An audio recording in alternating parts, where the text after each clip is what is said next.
Este es un mensaje más de Iglesia Logos. Síguenos en Facebook, YouTube e Instagram como iglesia.logos o visítanos en nuestros servicios domingos 11:30 de la mañana y miércoles 7:30 de la tarde. Estamos en Avenida Sanders y Eje Vial Juan Gabriel, en Ciudad Juárez, Chihuahua. Iglesia Logos, creados para alabanza de su gloria. Nuestra fe puesta en Jesús. De eso se trata, de que nuestra fe, nuestra vista esté puesta siempre en Jesús, únicamente en lo que Él ha hecho. Lo que vamos a estar viendo hoy es que es inútil una relación con Dios basada en la religiosidad, en las reglas impuestas por el mismo hombre y lo que viene siendo la tradición. En este caso es una advertencia en contra de la influencia de los judíos legalistas que querían judaizar a la iglesia de Cristo. Pablo hace una exhortación a los filipenses para que se regocijen en el Señor y se deshagan de cualquier confianza que puedan tener ellos en la carne, enfatizando que su salvación no proviene de los logros religiosos que ellos puedan tener, sino que todo depende de Cristo, de su obra maravillosa en la cruz. Pablo insta, repite, insiste con denuedo, con dedicación en la enseñanza de la palabra de Dios para la iglesia de Filipos, sabiendo que es lo mejor para ellos, que es lo mejor para la iglesia. Nuestra fe puesta en Jesús. Dice el verso 1: por lo demás, hermanos, gócense en el Señor. A mí no me es molesto escribirles las mismas cosas y para ustedes es seguro. Por lo demás, hermanos, gócense en el Señor. Pablo nos animó a la iglesia de Filipos y nos anima a nosotros a que mantengamos nuestro gozo en el Señor, no importando las circunstancias que nos rodean. Tú regocíjate en Dios. De antemano esta carta, como lo vimos al inicio, es una carta precisamente que también se le ha llamado la carta del gozo, ya que el gozo en el Señor no es simplemente una emoción, es fe. Y la fe, que es la certeza de lo que se espera, la convicción de lo que no se ve, de acuerdo a Hebreos 11:1, de acuerdo a la palabra de Dios, lo cual significa que el gozo en el Señor es una disposición basada en la fe, o sea, en esa certeza, en esa convicción, en esa confianza que tú y yo podemos tener en Cristo Jesús, que ponemos en nuestro Señor sin verlo. Es como cuando nuestro Señor Jesucristo le dice a Tomás, y lo leemos en el Evangelio de Juan, capítulo 20, verso 29. Dice: Jesús le dijo: porque me has visto, Tomás, ¿creíste? Bienaventurados los que no vieron y creyeron. Esa es la fe. Por eso, ten fe y regocíjate en el Señor. Es lo que está enseñándonos el Espíritu Santo, lo que nos está enseñando la palabra.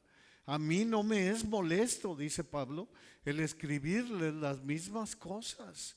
Pablo sabe que es necesario que la iglesia esté escuchando la palabra de Dios. Es vital. Es vital una iglesia que no predica, que no se apega a la palabra de Dios. Es una iglesia que, por muy avivada que tú la puedas ver, está muerta. Se tiene que estar predicando la palabra de Dios. Y aunado a eso, vemos que es una manifestación del Espíritu Santo. es una manifestación o pudiéramos decir que es la prioridad del Espíritu Santo. Hablar con denuedo la palabra de Dios. Así que para Pablo no le es molesto escribirle las mismas cosas, dice. En Hechos 4:31 leemos y dice que cuando hubieron orado, está hablando de Pentecostés, el lugar en que estaban congregados tembló y todos fueron llenos del Espíritu Santo. ¿Y cuál fue la manifestación? Y hablando con denuedo la palabra de Dios. ¡Qué maravilla! Este versículo describe que después de haber orado con fervor, fueron llenos del Espíritu Santo y comenzaron a predicar con denuedo la palabra de Dios. Empezaron a predicar una y otra vez la palabra de Dios. Pablo hace esta petición a la iglesia de Éfeso porque es sumamente importante. Por eso al enemigo no le interesa que tú hagas otras cosas. Él lo que quiere es tergiversar la palabra de Dios, torcer la palabra de Dios, porque es sumamente importante. En Efesios 6:18-20 dice: orando en todo tiempo con toda oración y súplica en el Espíritu, y velando en ello con toda perseverancia y súplica por todos los santos. Y luego dice Pablo: y por mí, a fin de que al abrir mi boca me sea dada palabra para dar a conocer con denuedo el misterio del Evangelio. Y luego lo vuelve a repetir en el verso 20, dice: por el cual soy embajador en cadenas, que con denuedo hable de él como debo hablar. Esa fue la promesa en Pentecostés. Eso es lo que nosotros podemos leer. El objetivo principal es hablar con denuedo la palabra de Dios, predicar la palabra una y otra vez, en todo tiempo y en todo lugar.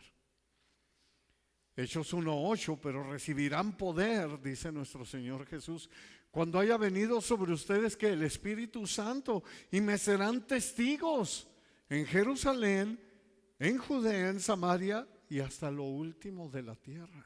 Esa es la manifestación del Espíritu Santo, entre otras cosas, pero la principal manifestación de tu saber que tienes el Espíritu Santo es que tienes ese deseo de compartir la palabra de Dios con los que te sientas a platicar. Siempre está ese deseo ardiendo en tu corazón. Por eso Pablo escribió: a mí no me es molesto el escribirles las mismas cosas. Y luego añade y dice: y para ustedes es seguro. Claro que sí. La repetición de las enseñanzas de la palabra de Dios es un beneficio para la iglesia. Por eso dice Pablo: para ustedes es seguro. Proverbios 2:6 dice: porque el Señor da sabiduría, de su boca viene el conocimiento y la inteligencia. Eso es lo importante de la palabra de Dios. El repasar la palabra de Dios proporciona una mayor seguridad, nos da una mejor comprensión de lo que viene siendo la verdad y fortalece nuestra fe. Y ese es el tema precisamente aquí en Filipenses 3, del 1 al 6. Eso es lo que el Señor ha querido desde el inicio. Así lo leemos en el Pentateuco o en la Shema. Deuteronomio 6:6-9 dice: y estas palabras que yo te mando hoy estarán sobre tu corazón, y las repartirás a tus hijos, y hablarás de ellas estando en tu casa y andando por el camino y al acostarte y cuando te levantes, y las atarás como una señal en tu mano y estarán como frontales entre tus ojos, y las escribirás en los postes de tu casa y en tus puertas. Desayuna, come, cena la palabra de Dios. Siempre, que en todos lados que voltees, en tu casa esté la palabra de Dios. Eso es lo que está hablando precisamente el Espíritu Santo aquí, la enseñanza en este versículo 1 del capítulo 3 de Filipenses es: ten fe, regocíjate en el Señor y no dejes de compartir su palabra. No dejes de hablar su palabra, porque en ella tenemos mayor seguridad. Mateo 24, 45, 46 dice nuestro Señor Jesucristo: ¿quién es pues el siervo fiel y prudente, el cual puso su Señor sobre su casa para que les dé el alimento a tiempo? Bienaventurado aquel siervo al cual cuando su Señor venga le halle haciendo así. ¡Qué hermoso! Hablar con denuedo la palabra de Dios, dar alimento espiritual a la iglesia del Señor. Por eso escribió Pablo: a mí no me es molesto el escribirles las mismas cosas. Si el apóstol Pablo estuviera aquí, diría: no me voy a cansar. Inclusive el apóstol Pedro lo hace también, de hablarle siempre la verdad del evangelio de Cristo. Se los voy a hablar la palabra una y otra vez, porque quiero llegar como ese siervo fiel que puso el Señor a cuidar su casa y a dar un buen alimento a su casa, a su pueblo, a su iglesia. De eso se trata, nuestra fe puesta en Jesús. Verso 2: guárdense de los perros, guárdense de los malos obreros, guárdense de los mutiladores del cuerpo. A continuación, 3 características de los falsos maestros. Primero, guárdense de los perros. Esta es una referencia muy fuerte, severa, para los legalistas problemáticos, los cuales intentaban engañar a los filipenses. Cuídense de los perros, es exactamente el término que los judíos utilizaban en contra de los gentiles. Imagínate, Pablo les está volteando la tortilla. Por eso es muy severa este pedazo de la palabra. Era un insulto fuerte. Ahora, obviamente Pablo estaba enojado porque pues para él primero era Cristo, todo lo que Cristo había hecho. Y había los que estaban tratando de tergiversar la palabra.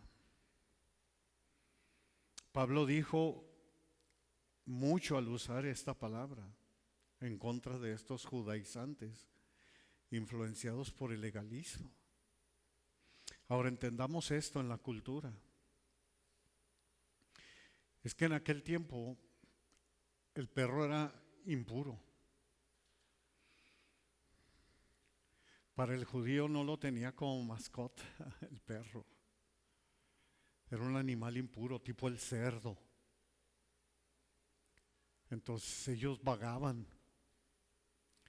Las manadas de perros, los cuales merodeaban sobre las ciudades orientales sin hogar y sin un dueño, se alimentaban de la basura y de la inmundicia de las calles. Se peleaban obviamente entre ellos mismos y atacaban a los peatones. Esto explica la explicación de esta ilustración de Pablo. Estos hombres no habían entendido la palabra de Dios. No habían entendido el evangelio de Cristo. Eran como perros alimentándose de la basura y de la inmundicia y peleándose entre ellos mismos y atacándose, y principalmente a los cristianos gentiles. Por eso Pablo les escribió a los filipenses diciéndoles en el capítulo 2, verso 5, ¿verdad? Nada hagan por contienda o por vanagloria. Más adelante, ahí mismo en el capítulo 2, verso 14, les dice, hagan todo sin murmuraciones y sin contiendas. O sea, amen prácticamente la iglesia, amen a sus hermanos, no traten de dividir, guárdense de los perros. Lo que aprendemos en este versículo 2 es que se nos ordena tener cuidado de hombres con aspecto de piedad, pero esconden cosas impuras e inmundas, están contaminados y lamentablemente están contaminando a la iglesia de Cristo con otro tipo de enseñanza. Segundo, guárdense de los malos obreros. Esto describe lo que hacen estos legalistas, obrando maldad. Y también era una palabra en contra de su énfasis de justificación ante Dios a través del legalismo y la tradición. O sea, puras reglas impuestas por el hombre, no lo que realmente decía la palabra de Dios. Por eso nuestro Señor Jesucristo encara a los fariseos. ¿Recuerdas? En Marcos capítulo 7, versos 6 y 9, dice nuestro Señor Jesús, respondiendo Él les dijo, ¿a quiénes? A los fariseos. Dice, hipócritas, bien profetizó de ustedes Isaías, le está diciendo a los religiosos, como está escrito, este pueblo de labios me honra, mas su corazón está lejos de mí. ¿Cómo? Pues en vano me honran enseñando como doctrinas mandamientos de hombres. Porque dejando el mandamiento de Dios, se aferran a la tradición de los hombres, los lavamientos de los jarros y de los vasos de beber, y hacen otras muchas cosas semejantes. Les decía también, bien invalidan el mandamiento de Dios por guardar su tradición.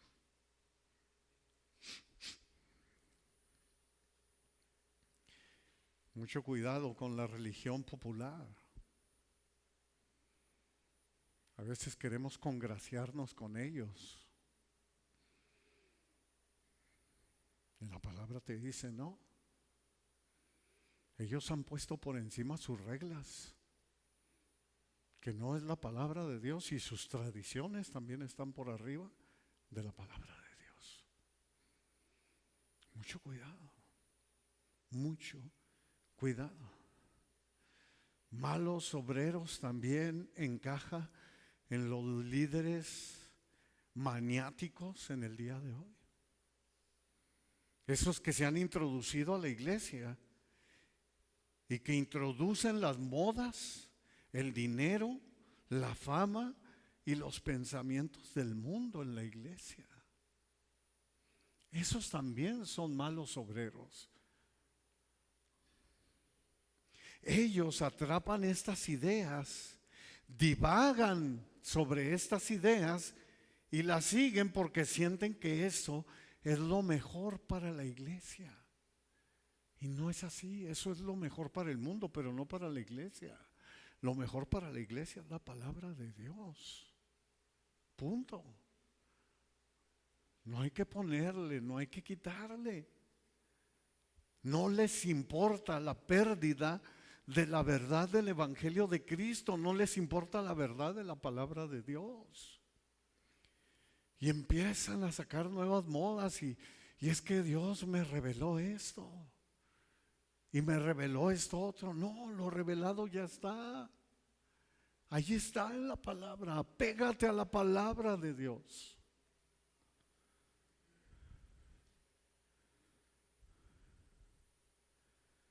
Tercero, guárdense de los mutiladores del cuerpo. Volviendo a la cultura de la época, aquí hay otra referencia fuerte hacia la insistencia de aquellos judaizantes legalistas, los cuales requerían que los gentiles cristianos se circuncidaran para que fueran salvos. ¿Te imaginas? No bastaba el sacrificio de Cristo en la cruz. Dice Hechos, capítulo 15, verso 1. Entonces algunos que venían de Judea enseñaban a los hermanos: si no se circuncidan conforme al rito de Moisés, no pueden ser salvos. Debemos de tener mucho cuidado, hermano, mucho cuidado en todo lo que se puede mezclar o meter a la iglesia. Ese es el problema. Los judaizantes tenían la idea de que para ser salvos debía ser cristiano judío, porque si no, no era salvo. Ellos no negaban a Jesús como Mesías, o de que el evangelio de Cristo era poder de Dios para salvación. No, ellos no lo negaban eso, pero ellos insistían que los gentiles creyentes solo podrían llegar a la plenitud de la salvación a través de la ley de Moisés. Por ejemplo, Pablo escribió de manera contundente en Gálatas 2:3: mas ni aun Tito, que estaba conmigo, con todo y ser griego, fue obligado a circuncidarse. Porque estaba sucediendo lo mismo en la iglesia de Galacia. Hoy en día, lamentablemente, hay quienes hacen sacrificios y penitencias, mutilando el cuerpo para ganarse la salvación.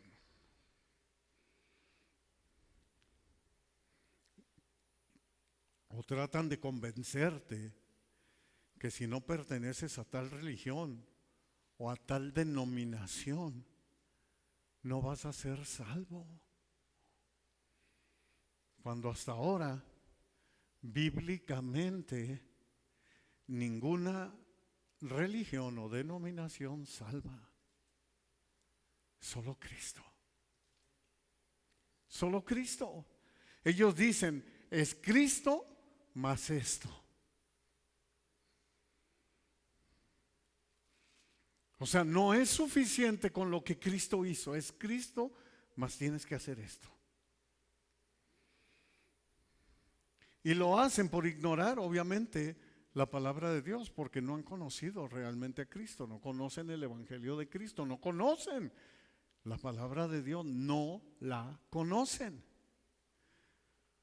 Su corazón está lejos de Dios.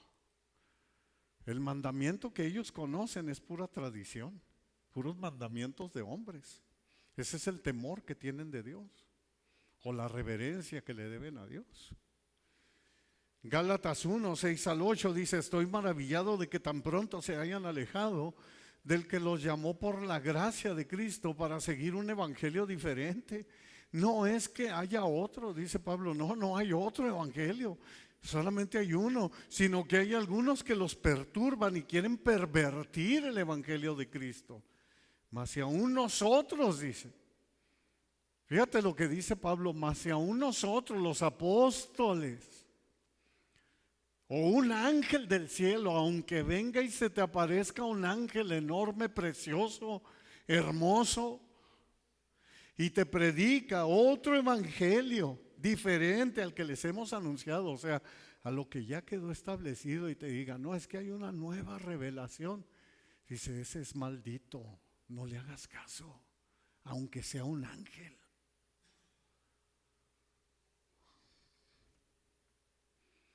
No le hagas caso.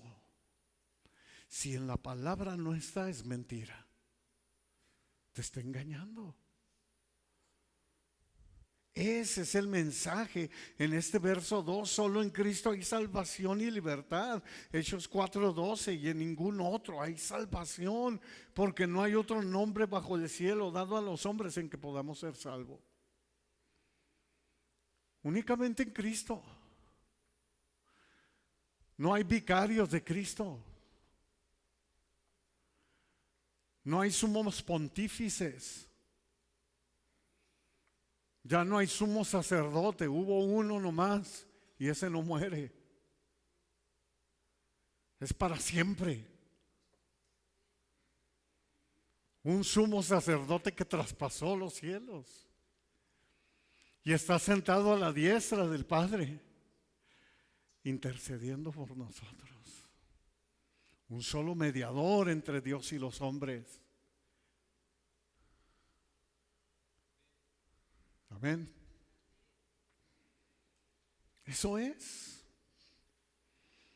No hay otro nombre bajo el cielo dado a los hombres en que podamos ser salvos. Solo Cristo. Únicamente eres salvo a través de Jesucristo por la obra perfecta en la cruz. No tienes que añadir nada. Nuestro Señor colgando en la cruz dijo: tetelestai, y entregó su espíritu. Hecho está.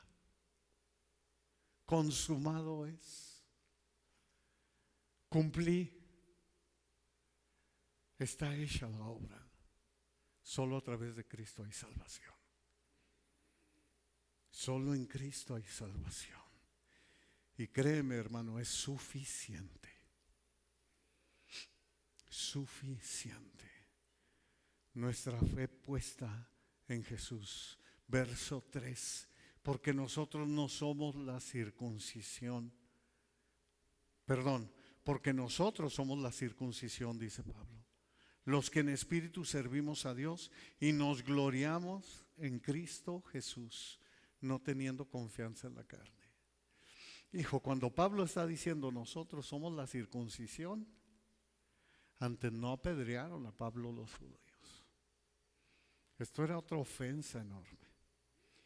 Estos judíos legalistas se consideraban a ellos mismos por estar circuncidados, que estaban bien delante de Dios, que eran los de la promesa, los del pacto, los del sello de pertenecer al pueblo de Dios. Pero Pablo declaró que los cristianos son los que están en la verdadera circuncisión, en la promesa, en el nuevo pacto, sellados como hijos de Dios por la santificación del Espíritu Santo. Los que en espíritu servimos a Dios. Esto define la verdadera circuncisión. Los que en espíritu servimos a Dios, lo que es opuesto al sacrificio en la carne, enseñada por estos religiosos legalistas. La palabra servicio a Dios es la palabra griega que se traduce como adoración a Dios. O sea, lo que Pablo está poniendo, dice, somos los que en espíritu adoramos a Dios. Y así lo explicó Pablo en la carta a los Romanos. Si puedes ir conmigo a Romanos capítulo 2, verso 25 al 29.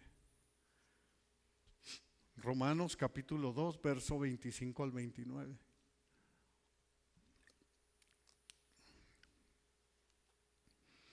Dice así la palabra de Dios.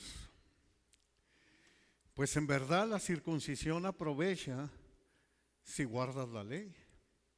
Pero si eres transgresor de la ley, tu circuncisión viene a ser incircuncisión.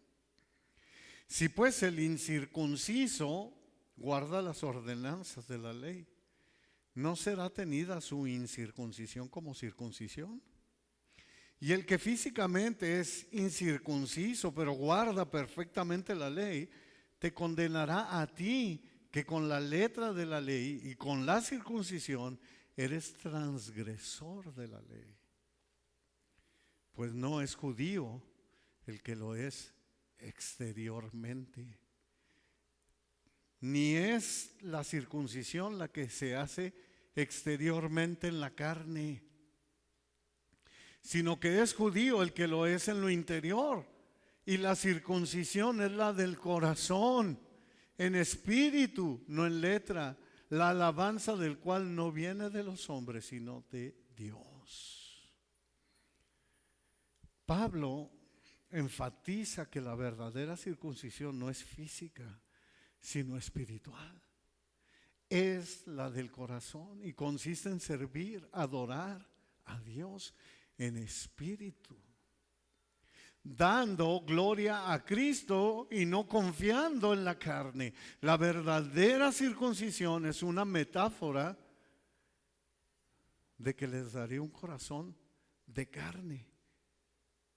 Es la nueva vida en Cristo Jesús, escrita por el profeta Ezequiel 590 años antes de Cristo. Dice Ezequiel 36, 26 y 27, les daré corazón nuevo y pondré espíritu nuevo dentro de ustedes y quitaré de su carne el corazón de piedra y les daré un corazón de carne y pondré dentro de ustedes mi espíritu y haré que anden en mis estatutos y guarden mis preceptos y los pongan por obra. Esto simboliza un cambio radical, amados, en el corazón. Los que en espíritu adoran a Dios tienen un corazón de carne. Representa una transformación interior, es una promesa de renovación espiritual, un llamado a una nueva vida, una vida de obediencia a Cristo Jesús, una vida de obediencia a su palabra.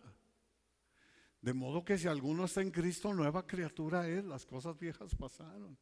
Y aquí todas son hechas nuevas. Por eso escribió Pablo, los que en espíritu servimos, adoramos a Dios y nos gloriamos en Cristo Jesús.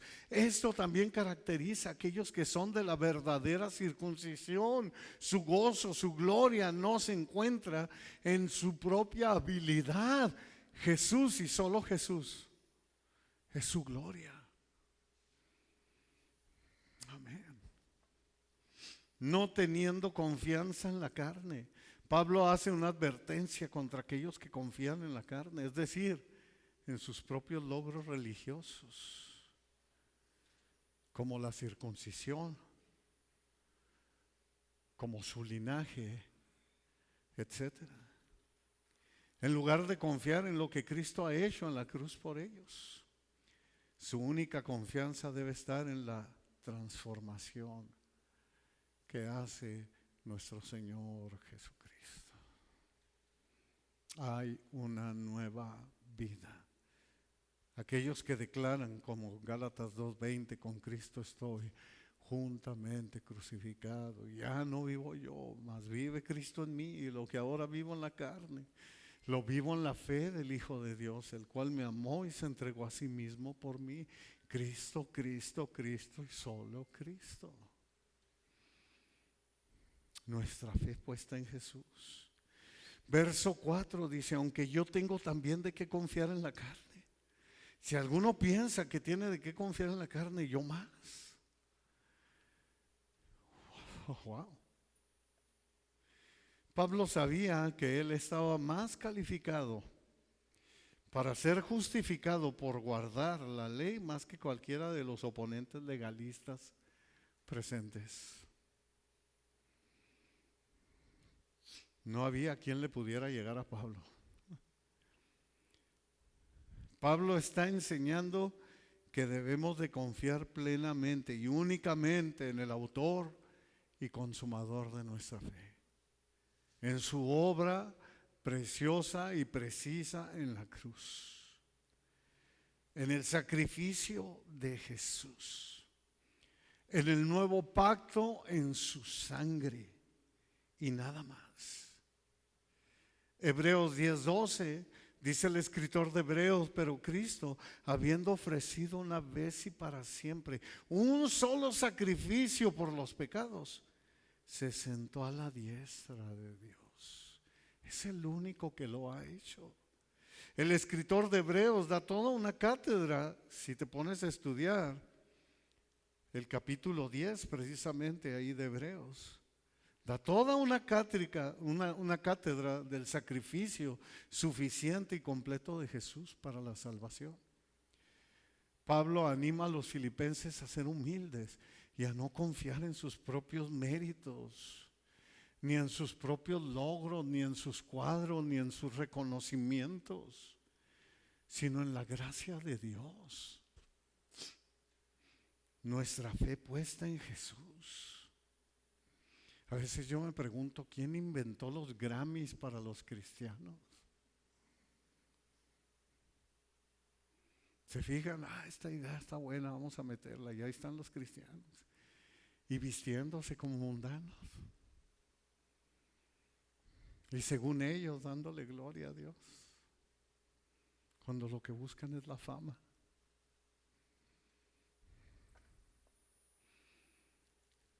Siendo honestos, ¿tú verías a Cristo yendo a recoger un Grammy? ¿Tú verías al apóstol Pablo yendo a recoger un Grammy? ¿A Pedro? No, hombre, no han leído la palabra.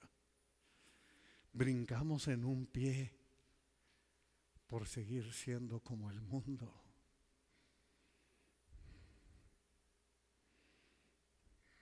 Oía en esta semana el pastor Miguel Núñez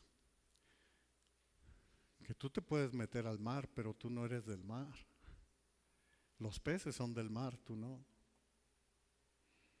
Nosotros estamos en el mundo, pero no somos del mundo. Nos tiene que hacer clic eso. Es muy importante. Versos 5 y 6. Circuncidado al 8º día. ¡Sas! Dice Pablo, ve y búscalo en Números, en la ley está escrito. Y yo fui circuncidado exactamente al 8º día. Del linaje de Israel, soy hijo de Abraham, de Isaac y de Jacob.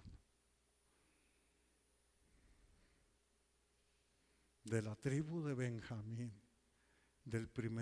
una tribu elite, o élite, ya se acostumbra uno a los gabachos, élite, una tribu élite, del primer rey de Israel, de la reina Esther y de muchos más. Hebreo de hebreos, los papás del apóstol Pablo eran hebreos y fue enseñado bajo toda la doctrina hebrea. En cuanto a la ley fariseo, muchos creen que venía de un linaje de fariseísmo. Y en cuanto a celo perseguidor de la iglesia, no, si era judío, bien celoso en cuanto a la justicia, que es la ley irreprensible. Imagínate, Pablo describió sus propios logros inmejorables como judío. Es como si sacara sus credenciales. Estos logros son mucho más meritorios que los que pudiera reclamar cualquiera de los presentes, de los opositores. Pablo tenía el parámetro de la vida justa que es definido por los fariseos en cuanto a la ley de Dios. Para un verdadero judío, su virtud más grande es su celo. Es una combinación de amor y odio. Pablo había vivido una vida que cumplía con las demandas de los fariseos y era considerado justo y sin culpa ante los ojos de los demás judíos. Dice, irreprensible. Imagínate nomás. Pero para nuestro Señor Jesucristo es muy probable, no lo puedo afirmar, pero es muy probable, por cómo trató nuestro Señor Jesús a los fariseos, que hubiese sido visto como legalista, orgulloso, perdido y tal vez hasta hipócrita, como los demás fariseos, escribas, etcétera. Nuestra fe puesta en Jesús, hermanos. Este versículo es parte de un contexto en el que Pablo está explicando cómo su pasado, incluso su vida religiosa y su celo por la ley, no le proporcionaron esa paz que él tanto deseaba y anhelaba, una relación con Dios, ni la justicia que necesitaba. Por eso Pablo escribe en Romanos 3:24, siendo justificado gratuitamente por su gracia mediante la redención que es en Cristo Jesús y nada más. Pablo está enfatizando que su confianza, sus propios méritos y obras no le daban la salvación. Que la salvación solo se había encontrado en la justicia de Dios a través de Cristo. En Romanos 5:1 y 2 dice: justificados pues por la fe, tenemos paz para con Dios por medio de nuestro Señor Jesucristo, por quien también tenemos entrada por la fe a esta gracia, en la cual estamos firmes y nos gloriamos en la esperanza de la gloria de Dios. Es la justicia de Dios por la fe en Cristo. Únicamente sirve como un parámetro para demostrar que está por encima de todo. Gálatas 2:16 dice: sabiendo que el hombre no es justificado por las obras de la ley. Lo escribe el mismo apóstol Pablo, sino por la fe en Jesucristo. Nosotros también hemos creído en Jesucristo para ser justificados por la fe en Cristo. Por la fe de Cristo y no por las obras de la ley, por cuanto por las obras de la ley nadie será justificado. Nadie. La justicia se nos da gratuitamente a través de Jesucristo. Recibimos la justicia por medio de la fe que nosotros depositamos en Jesucristo, quien se entregó como sacrificio por nuestros pecados. Pablo destaca que Cristo es la fuente de la justicia y la vida eterna, y que los cristianos debemos confiar en Él 100%. Es como escribe Salomón en Proverbios 3:5: fíate del Señor con todo tu corazón y no te apoyes en tu propia prudencia, no te apoyes en la carne, en tus logros. Fíate del Señor con todo tu corazón. Fíate en la sustitución que tuvo lugar en la cruz. Contempla la gloriosa gracia de Dios día tras día. Valórala, ya que es el latido mismo de la fe cristiana. Únicamente a través de Cristo. Prestemos atención: la sustitución de Jesús en la teología cristiana significa que Jesús murió en lugar de la humanidad. Eso es lo que está peleando el apóstol Pablo, soportando el castigo por los pecados de los hombres y mujeres, porque sólo así pueden ser perdonados y reconciliados con Dios. Es una idea central en la doctrina de la expiación, que sostiene que la muerte de Jesús fue suficiente. Fue un acto de sacrificio sustitutivo para pagar la deuda del pecado. Dice Pablo: no me vengan con que tienes que añadirle algo a eso. No, tetelestai, consumado es, ya fue hecho. Puesto los ojos en Jesús, amados, el autor y consumador de nuestra fe puesta en Jesús.